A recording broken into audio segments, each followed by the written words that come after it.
Okay, so we decided we're going to be doing the Mama Bear table runner. And what we did when we first started out, the whole entire like embellish thing. I'm going to turn myself around. Don't get dizzy and sick. Here, there's. Okay, so before we got started, what we did, before we even started the whole hope, warm winter wishes and stuff like that, Sue had the brilliant idea, of course, because it was COVID. She had the creative, brilliant idea of going to Kristen over in Lake Oswego, giving her the book and saying, we need all the fabrics for these particular projects, right? So we come back with this baggie and each fabric was labeled. Now, here's the interesting thing. We've been at this for, several weeks now, a couple months. And today, being the Mama Bear, there was a little clump of fabrics that we hadn't really touched and really known how they were going to look together. So today is kind of like opening up a Christmas gift. Right. And so we're like, oh, it's Mama Bear. Let's take a look at the fabrics that Kristen chose for us. You guys, oh my word, is genius. Check this out. So this is from Lake Oswego if you want to get these fabrics. So here's, look, she's labeled it. So this is the Mama Bear D. This is the backing, the binding, and the sashing. Here's the chenille. So we're going to get a polar bear. Oh my word. Like, what'd you think of that? I had no idea. I thought we were going to make him black furry bears. Yeah, but we are going to make white little bears. I'm so excited. These are 3 different fabrics. Yep. Oh, this is going to be fabulous. I can't wait to see what it looks like. So we're going to spritz it down with some, what is this stuff? This is flatter. Sweet on the inside. Oh, it smells like pineapple. Oh, so it's gonna, are we gonna, ooh, yummy. So it says heavily starched. How do we know that it's heavily starched? Well, I just sprayed some on, so when this is warm, we'll press it and then we'll spritz it again, because it's going to take a few times, because I don't want to get it too wet. Okay, so it says here, number 1, heavily starched embroidery fabric D, a 10 by 20, and iron dry. Use the self-erase marker to draw a center horizontal and vertical line. Hey, Sue. Yep. What is the name of this product again? It's called Flatter. It says Sue's. Is that yours? Yes. Here it is. It smells amazing, y'all. There's different fragrances, but I'm allergic. Did you almost say flavors? I think so. Don't eat this. It smells really good, though. No, but it's all natural and... So we're going to use the press. It's taking a little bit. To make it super, super stiff.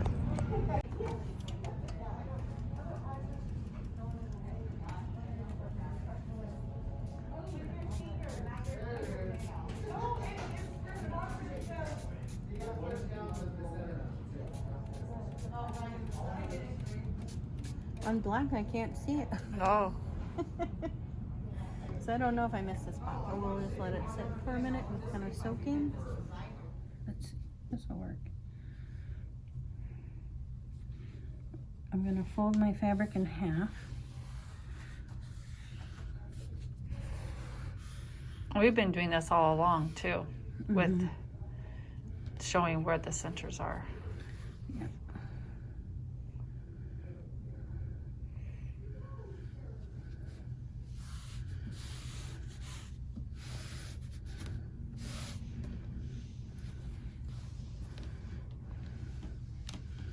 Yeah.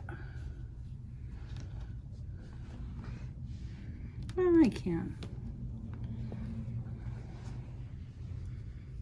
Let's see.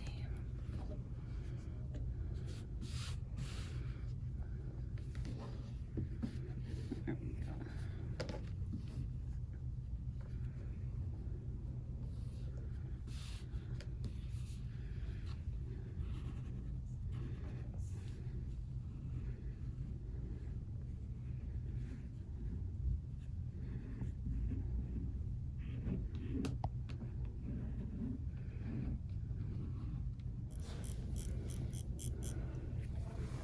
And then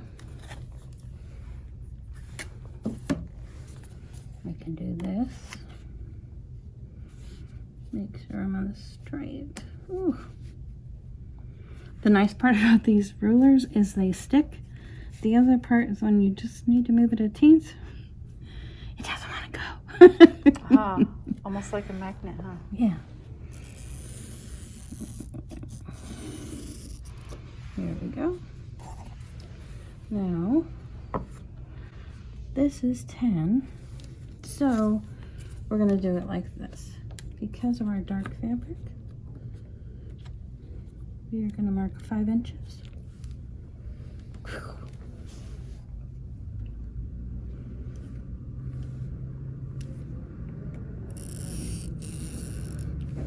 This is go all the way across.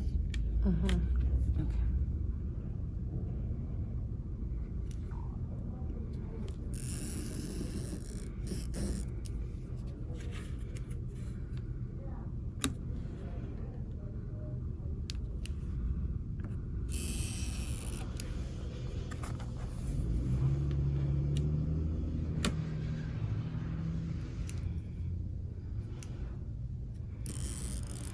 There we go.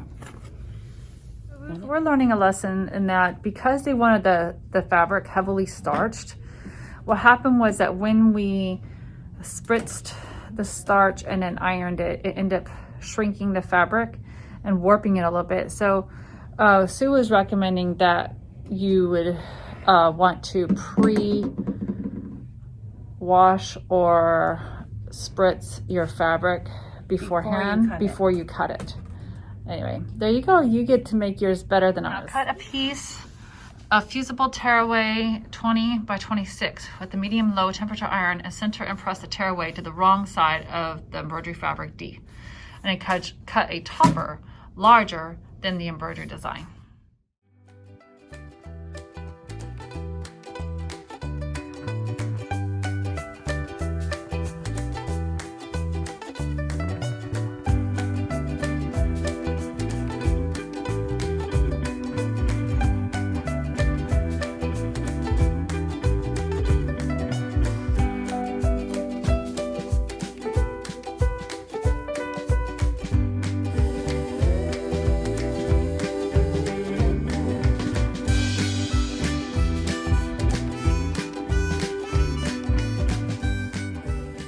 So the last step that we took with ironing after we had just made our self-erasing marker, center horizontal and all that, we used a pressing cloth on top of it just to make sure we didn't lose our lines, our chalking lines, and it worked. Yay. Which was really cool. That was a little experiment that we had that was a success. The fabric and the topper, so we have to still cut away the topper larger than the embroidery design, and then we're going to hoop the fabric and topper, matching up the marks on the fabric with the hoop marks. So here it is. I lined up, you can see the lines in here. There's the crosshairs. Made sure it lined up with here. And then I put the topper on the top and I taped it on the sides. So it looks like this. Okay, so we need to cut our chenille fabric. We're going to do the larger hoop. So we're going to cut 3 6 by 15s. And that's what Sue is doing over here.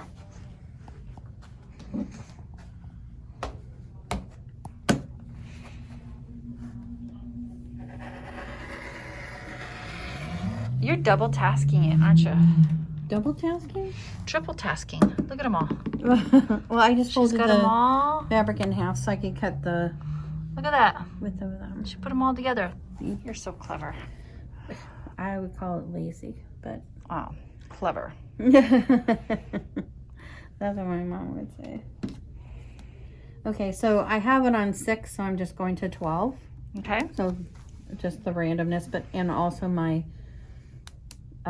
ruler is 6 inches, and we need 6 by 15. So I'm using all of the things to help me out. Okay, so now we need 15 inches. And I'm just going to leave this a little bit over. I'm not going to cut it off only because we're going to be cutting anyway. It's not and 15, correct? Yes, 6 by 15. Okay. So there's my 15. And I'm gonna go ahead. Okay, this is 2. Okay. So on this one, I only need 1 more, right? I need 3. So I'm just gonna go and Just leave it. yeah. Yeah. It's like, it's so I knew close. you were gonna do that. It's That's gonna funny. be wasted otherwise anyway. Okay. She just taught me something. Nerded out on me. Did you know there's a name for this fabric? It's called, here you go, Double gauze. double gauze. No, don't use this for a wound. But I guess you could. You could if you wanted to, but you definitely wouldn't want the stars on You know, close to this thing. yes. But- So look at this. You could have this in your medicine cabinet. You actually you can make baby blankets out of it. It's super soft, y'all. That's Yeah. all. I love it. I can't wait to make the bears out of that. So for the machine embroidery files, we've provided the mama bear and the baby bear in 1 hooping for a finished design of 12.5 by 5.5. If you have a large hoop, choose the file mama baby, which that is what we're going to be doing. The directions shown are for using the large combined design. For smaller hoops, we have separated each bear into 2 separate files. If desired, you can print templates using the embellished sticky printable template material to help with alignment. So we're going to do the large one. All the designs have 7 colors and the steps are the same regardless if you have to rehoop for the second design. If you have to embroider both designs separately due to hoop size limitations, please do not remove the stabilizer after the first design is finished. Slide the hoop over and stitch the second design. Okay? So when hooping the individual designs, make sure that mama and baby are not wider than 15 inches as the finished width of the table runner. There we have it. So we're going to load the design file mama bear into the machine and thread the first matte color, embroidery body color number 1. So here we have the USB stick in. You want to go ahead? We go to embroidery. This one's a little bit different. This than one's the a one little bit we've been- different, yes. Okay. So, you want to go to the pocket, okay. and there's the USB. Oh, over here. Okay. Okay. So here's the pocket. Be joyful pillow. Countdown farm fresh. Deck the halls. Ah, here it is. Mama bear. Embroidery files. Now we're going to do this one right here. Mama baby. There it is up there. Here we go. This is what we're putting out here is the still color number 1. What we got so far, I love it. We've got the baby bear and the mommy bear and the little paws.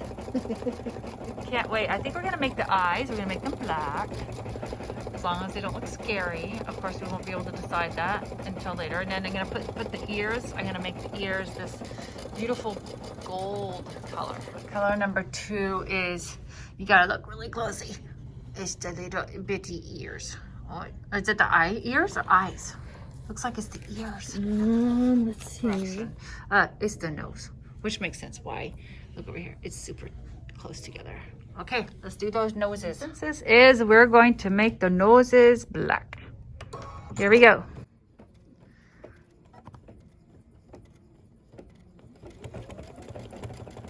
Oh, the little guys. Okay, so it's time for the ears. She's laughing because she just asked me a funny question. And then I turned on the video right away. What'd you ask me, Sue? I asked her if she was ready to take an embroidery machine home. And I said, I could come here and I can embroider on any of them. And we're going to make our ears a gold color. Okay, we're going to thread. We're on number 8 now. thread the mat thread and embroider the chenille placement, color number 5, and remove the topper inside of the placement line. So we're going to go back to the gold color, and we're going to do the bodies, and that shows us where to be able to put the fabric.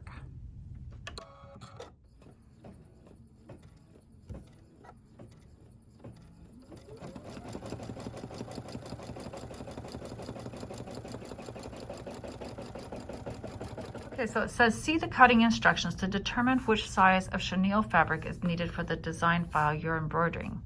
And center the 3 layers of the chenille fabric, letter G, over the placement line and tape to secure it. So we're using the large hoop design. So we are using the larger cutting size. Here is the fabric. This is the gauze fabric they were talking about. We've got them all right side up. And we're going to lay it over the body. We're going to take off this topper. Okay. I think I need a little help. No, I think I got it. Okay. Just had to get it started. There you go. Keep the other stuff down, right? Probably. Yeah. I don't know. Didn't say to take it off, so I guess I'll leave it on. Yeah, it's just where the chenille's going to be.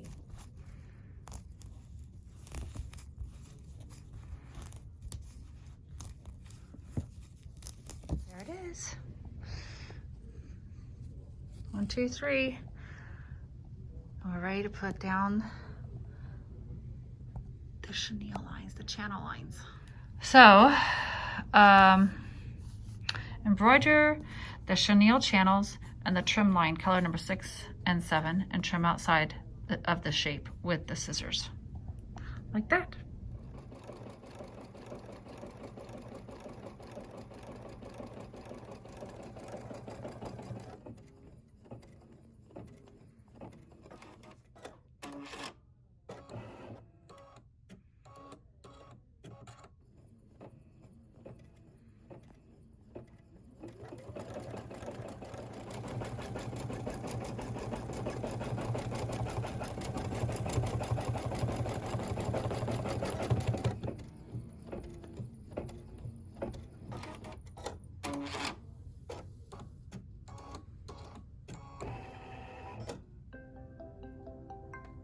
Isn't that a beautiful thing? Okay, now use the chenille cutter to slash open the middle of the channels. And when the table runner is complete, after step 18, fluff the chenille using a stiff brush, moving it in circular motion to make the fabric bloom.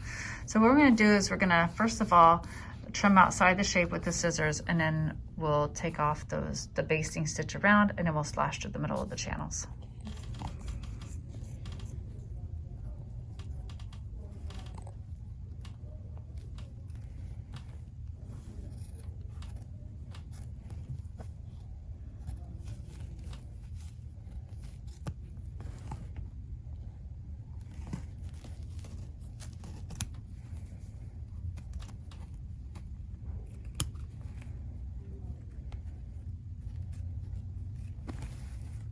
This out. Doesn't he look like he's wearing a sweater? I just had to show you. It's so cute. I can't wait to cut it out. You're going. Oh, look at that. He's so fuzzy. He's so cute. I'm gonna make Mama Bear the same way. Using the embellished chenille cutter, it just slides right through.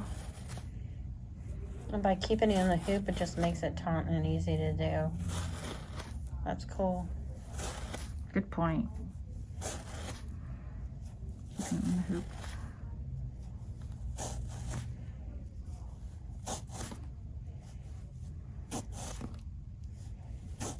It's so funny though, the sound doesn't Oh. quite meet the motion. It's kind of cute.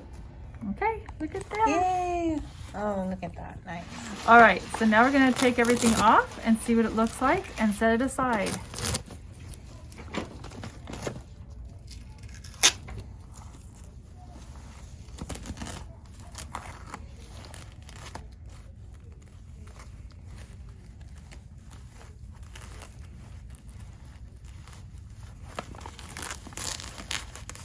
topper's coming out pretty good.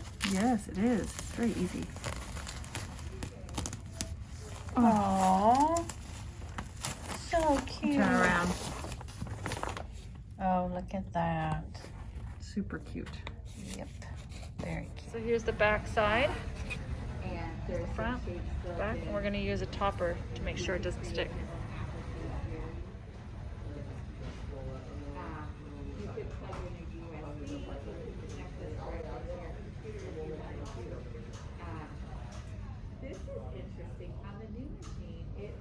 So all 5 strips together, fabric A, B, C, with fabric B in the middle. And press the seams in the same direction. Square up one short end of the strip. I'm going to use the FOF Passport 3.0.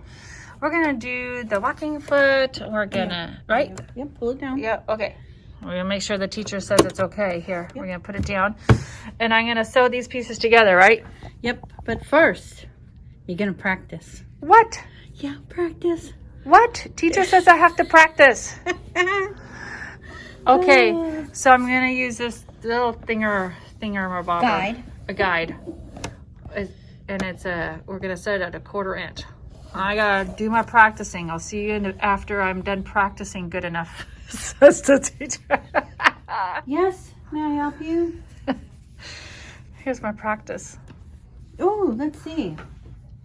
Oh my. Did I do okay? You did fine. But only thing that we have to do, because look, everything, it has this jibber on the back. Jibber. I call it a jibber. And look at how pretty that is. Oh, I did good, huh? Yes, and then we'll right. take our little ruler here, and we're going to measure. Can you see? All right. Yep. So we have 1/4 inch. All right. Woohoo! Woohoo! I'm good to go. See, that's what practice She is took about. off her mask. Oh, that's I have mine on. that's because I was saying naughty word. So here it is. Now we're gonna go iron. She says she can't sew. Not my choice.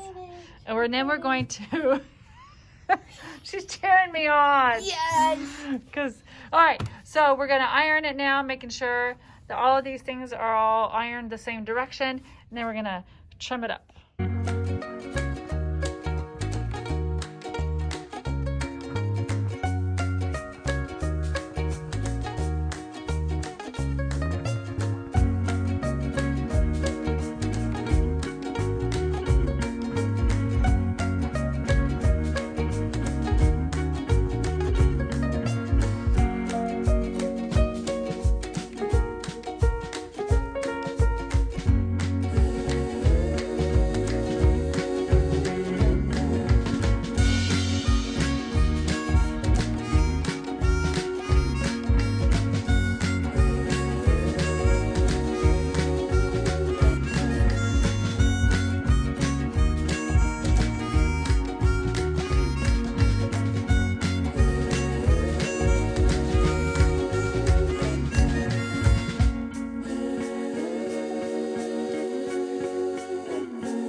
Now we're going to center and trim the embroidery block to the same width and the strip unit. Center and cut the embroidery block 8 inches tall.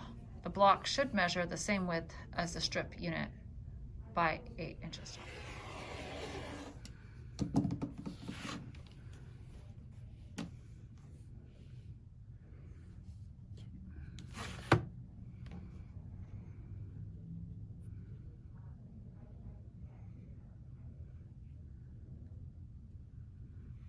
So we're gonna fold this one in half, fold that one in half, and that'll tell us where our halvesies need to match up. Cut the rest off. That should work.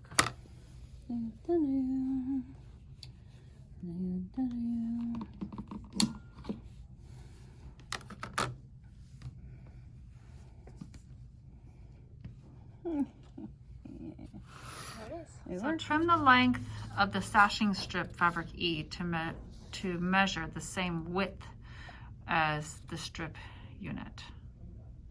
Lay the 3 units on the table and double check that they're all the same width. And then 2 inches.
Look at that. Super cute. All right. It says here, make a quilt sandwich, layer the table runner with the batting and the backing, fabric F.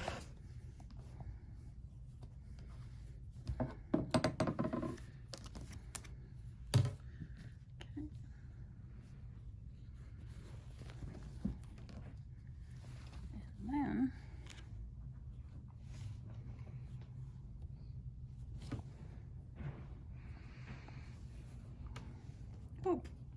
we do not want this.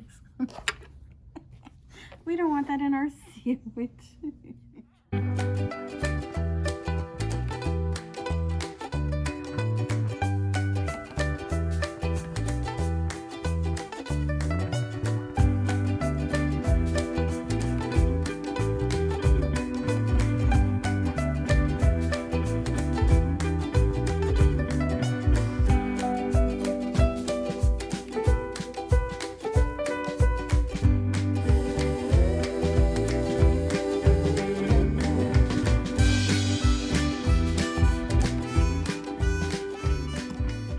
So Sue and we've decided that when we go to put the sandwich and all that together, we're going to use this little sweet thing. I've never used one before. It's a Baby Lock Sashiko. And this is her little specialty thing that she loves so very, very much. So she's going to teach us all the ropes on it. Right now we just finished winding the bobbin and getting it ready. She's thinking I'm crazy about now. She just told me I had to ask for permission to open the door to that. Because she opened the door and it was sassing at her. I know, I opened this. She's a sassy I said, so okay, and so you were the one sassing at me. I opened this and Sue goes, close it right now. And I was like, why? Because she said you didn't ask for permission. I can't believe we're even having this conversation. Well, but the reason that you have to, and you don't have to ask permission, but it is in your best interest to follow the protocol. the steps. There's protocol on this guy. So I did not know. I had overstepped my boundaries. So here we go. We're gonna It's well, because if you take it out at the wrong, you won't be able to get the bobbin out if you don't. I mean, it's all right. Really I did. All right. So funny. I gotta learn how to do this. How do we take the bobbin so I'm out? gonna turn this a little bit so that you can all see a little bit better. But we're gonna open the door and then take out our bobbin.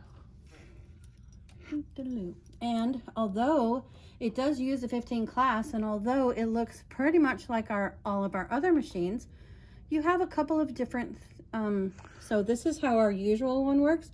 But guess what? We got a poof at the top. This is always at the top when you put your bobbin in. Okay. This is always at the bottom, and we're gonna actually put our thread through those. Whoa. From back to front. So it's really not. Here's the one that we just wound up. Yep. And we're going to put one down. Okay, so here's my bobbin. I'm going to make a 9. And I'm going to put my bobbin in. And come up, over, down, and do you have your scissors available?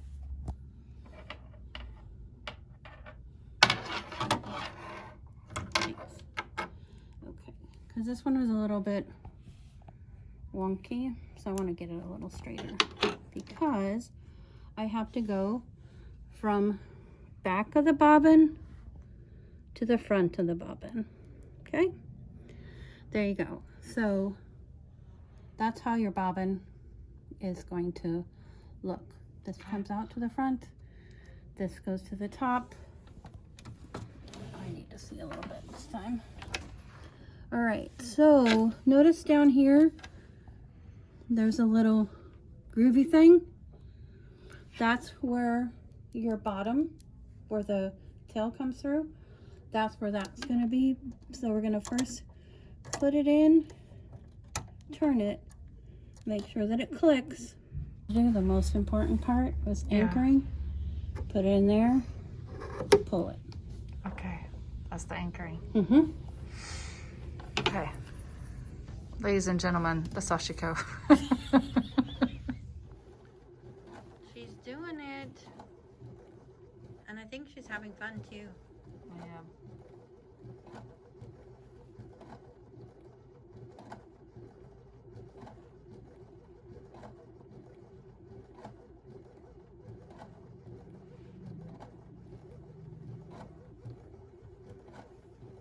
Now here, number 16, square up the quilt by using the select rotary cutter ruler and mat and trim the length on the short end of the strip until unit to measure roughly 25 inches long, and do not trim off the short embroidery end.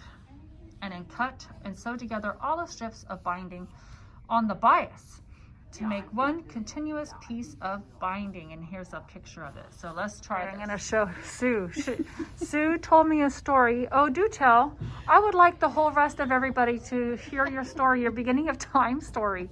Go ahead, tell us. Okay, so I told Christy. Isn't she so cute? Back in the beginning of time, which was 22 years ago when I started quilting. This world is a very, very short place, a very young place. So the world of the time, yeah, Okay. from the beginning of time. So my quilting teacher taught me that you left on the backing and the batting until you sewed on the binding. Then you cut off the backing and the batting. She said it gave you a little bit more oomph and keep everything straighter. So I think that's what we're gonna do. Yes. Oops, sorry.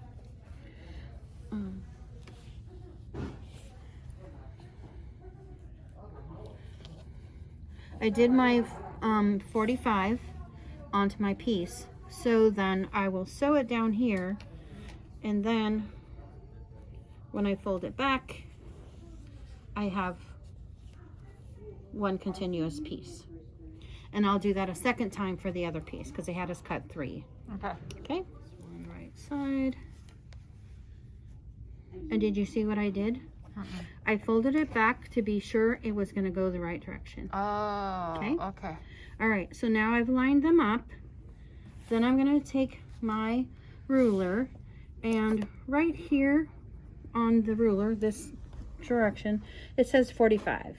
Okay. And that's what I want. So I am going to take my ruler, line up my 45 right here. Where's the 45? Right here. Okay. Okay.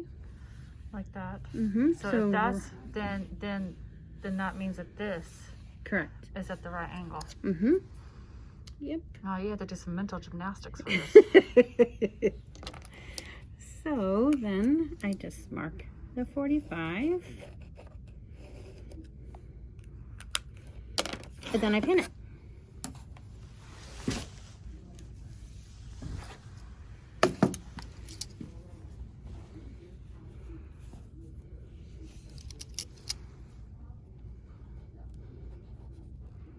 So today we're going to be working on a performance icon to do the sewing together. Okay, I'm going to make the stitch a little bit smaller. Check this out. I don't have to put the foot pedal down. All I have to do is press that, and then the foot pedal goes down. Watch this. Woo! Look at that. And to bring it back up, I go like this. I like it. Okay, here we go. If there's another trick, we haven't learned it yet. Okay.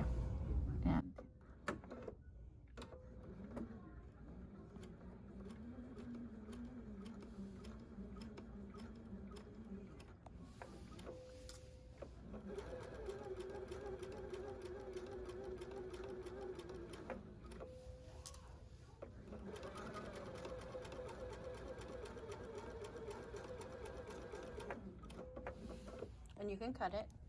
Push the button. See this in it? There you go.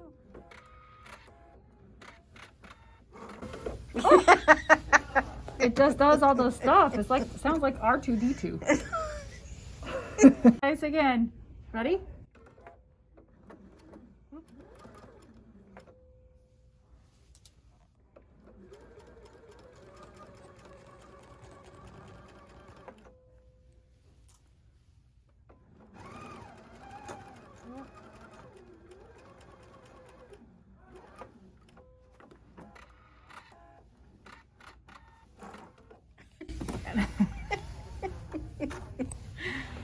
Wow, look at that. Okay. Now we trim it, huh? Yep. Okay. And then we'll iron it. We'll go to the iron and iron it in half. Okay. So far, what we did is There you go. we sewed all the pieces together, then cut it into left a quarter inch, ironed it open like this, Keep it nice and flat. and then folded it over and ironed it this way, going this way. So it's one big long strip like that. And it's somehow gonna fit on that. There'll be leftovers. All right, how do we do this? Okay, so I'm trying to figure out where to start.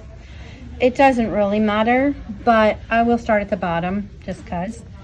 And I'm going to lay my binding on even with the top, my fabric on the top. Okay, so I'm going to take a pin and I'm going to pin that. Ouch, I poked myself first try. Okay. Okay. So you're gonna pin it all the way around, and the binding is open to the top right here, Yep, to the edge. and it's right here. We're gonna sew around like Because we want this to be finished, so your fold is inside, Okay. into. So, and then I would sew along here. Is that right? yep, we're gonna sew along there, and then just before we get to the corner, we're gonna stop a quarter of an inch away, Yes. and we are going to go off the quilt, and we're going to then take this. Oh, let's see. It's gonna go like this, and we're gonna take that, line it up, and then do whoop, because it's not stationary. It wants to run away. So turn it like that. So I have my fold here on the diagonal, 45, and then I'm going to come. And then we sew back. So by that time, the needle's off this direction. Yep. And then we sew this direction. And you just pin it back. Then you can pin it. I just generally, once I've got started, I just line it up with my top, Okay. and then just Then you just continue doing it. yep. Okay. But I needed to show that corner, Yes. and some people do it different ways. Interesting. And when we go to do this side, and I do leave a tail, so that I can join them at the end. Okay. We'll see how that works out. Yep. All right, so we're gonna continue using the performance icon because it has this IDT part right here, and it'll help to be able to pull all these elements together. Okay. But now,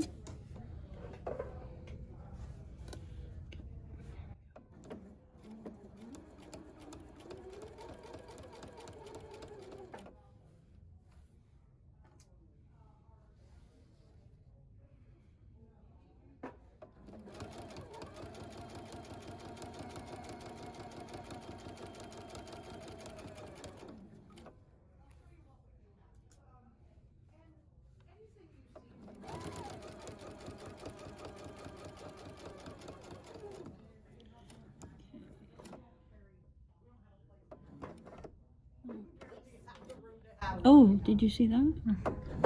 It's right up. Okay, so there's a number of different ways that you can come off the edge. What I'm gonna do is go in an angle. And I'm just gonna come off just like that. Okay, and I'm gonna go ahead and cut my thread. Just like this. Makes sense. Okay.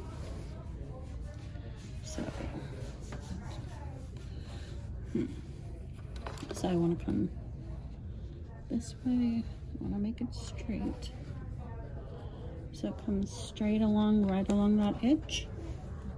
Okay. And then we're going to bring it on over, back underneath. Put our fabric right at the edge of my foot. Oh, I'm going to do Christy. And see.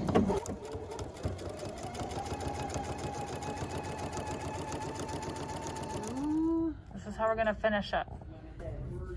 So I'm gonna cut this piece. So this is the first piece I started with. So I'm just gonna cut it like that. Okay? Okay. All right. Now And we're leaving a tag about this far. yeah, we're gonna undo a little bit of this just because it's easier. Okay. But anyway, so there we go. All right. So now we're gonna go over the top of this, and we're gonna come over 2.5 inches. Okay. And the reason I'm coming over 2.5 inches is because that's the width of our binding. So if your binding was only 2 inches, then you would come over 2 inches. But ours is 2.5, and I'm just gonna mark this.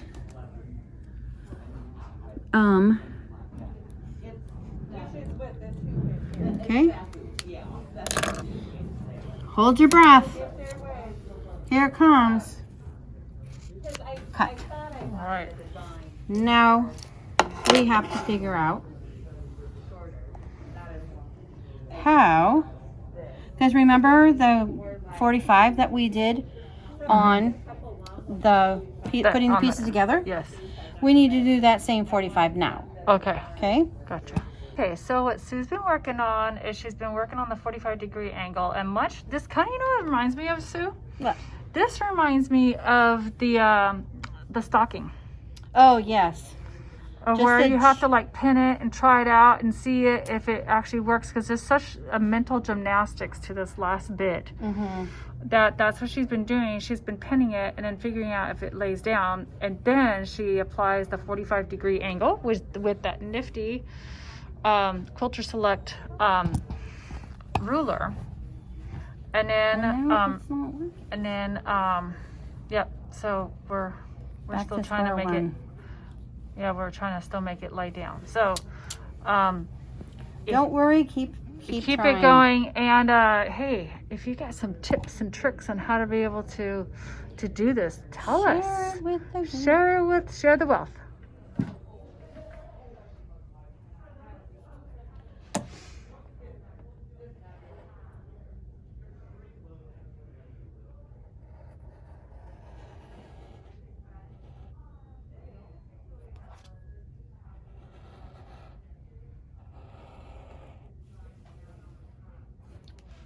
All right, so we're going to use a serpentine stitch. All right, I only know the official names just because Chris Potter was here. This is a bilateral foot. Bi-level. Oops, see, I didn't get it. I was gonna sound really smart. I want to sound really smart. Okay, I use this. Oop, I want to make sure it focuses. So that red thing is my guide. This one right here.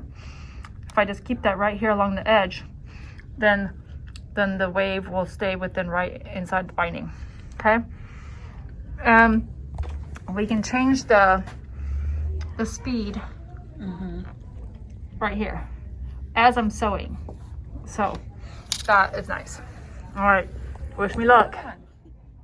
See? It's dancing. Dancing in the street. I don't know why. Let's see if I can get it to dance without pulling down. Ooh, look at that. It's a dancing needle. Ta-da! The finished product. Yay! Just wanted to show how I did the binding with the serpentine stitch all the way around. It turned out well. Yep. All right, have fun, y'all. This was a little longer project, but you can understand why. All right. Thank you for enrolling in License to Create Warm Winter Wishes. I'm sure each of you either own or are subscribing to Embellish Maker software and Craft and Cut software. So what I'm about to show you, each of you will be able to recreate yourself.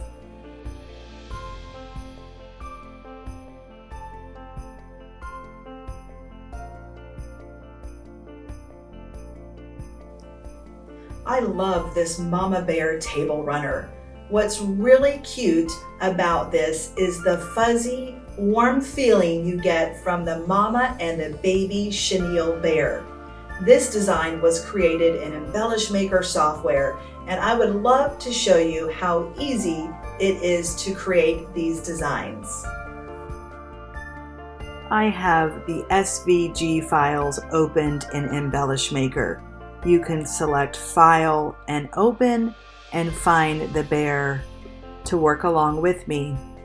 So this body portion, let me change this head. We've broken it up into different colors so it'll be easy for you to see the different sections.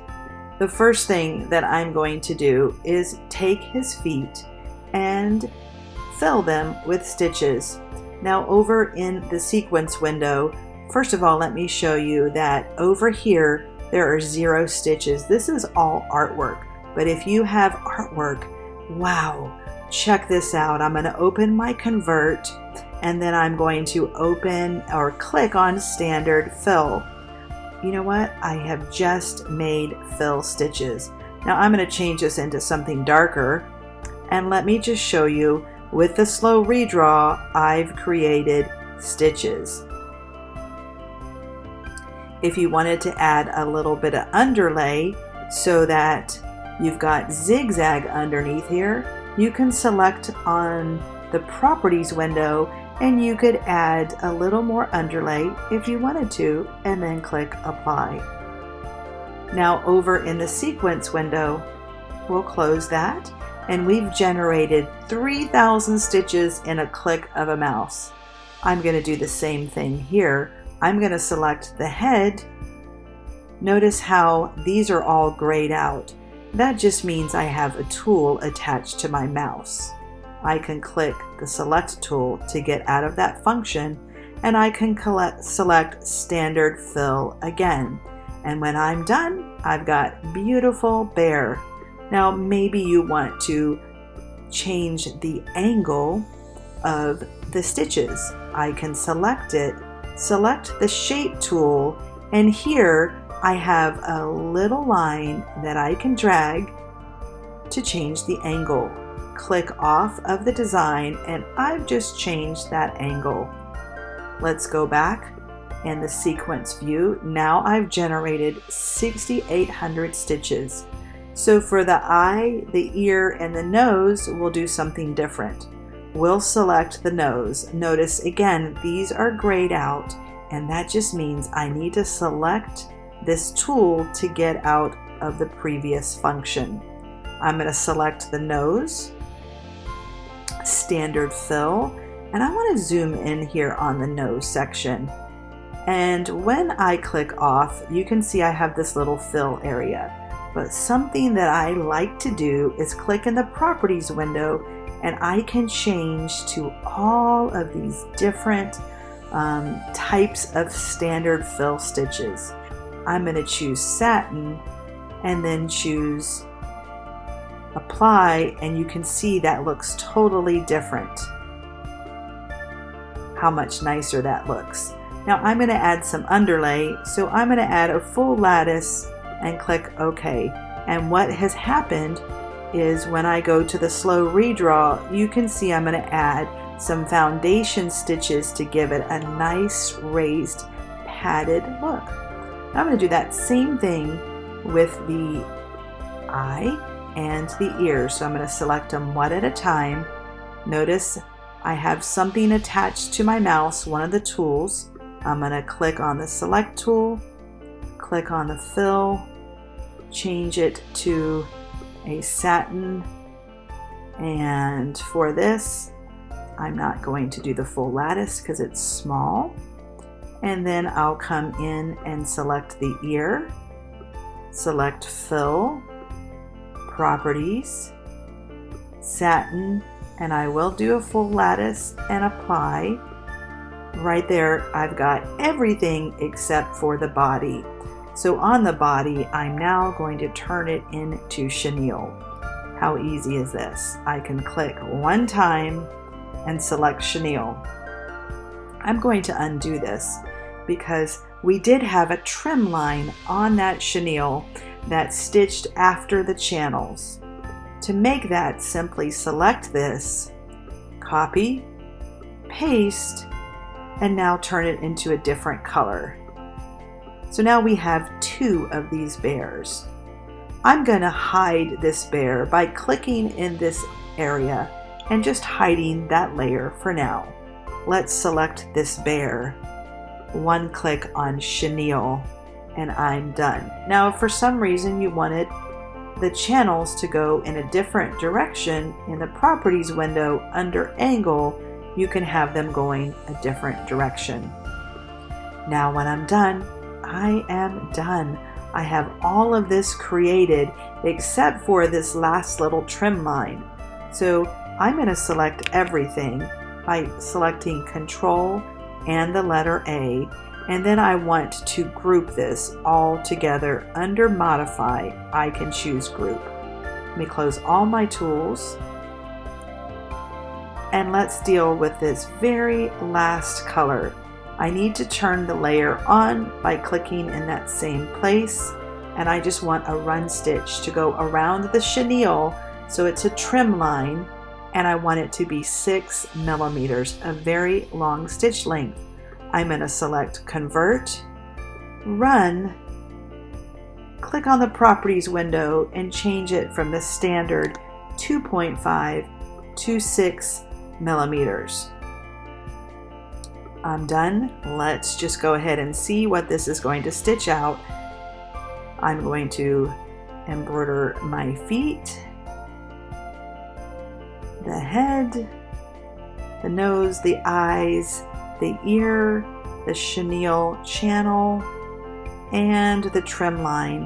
And what's really cool is Embellish Maker not only generates all of those stitches with a click, if it's one of our magic tools like chenille, it even gives you directions.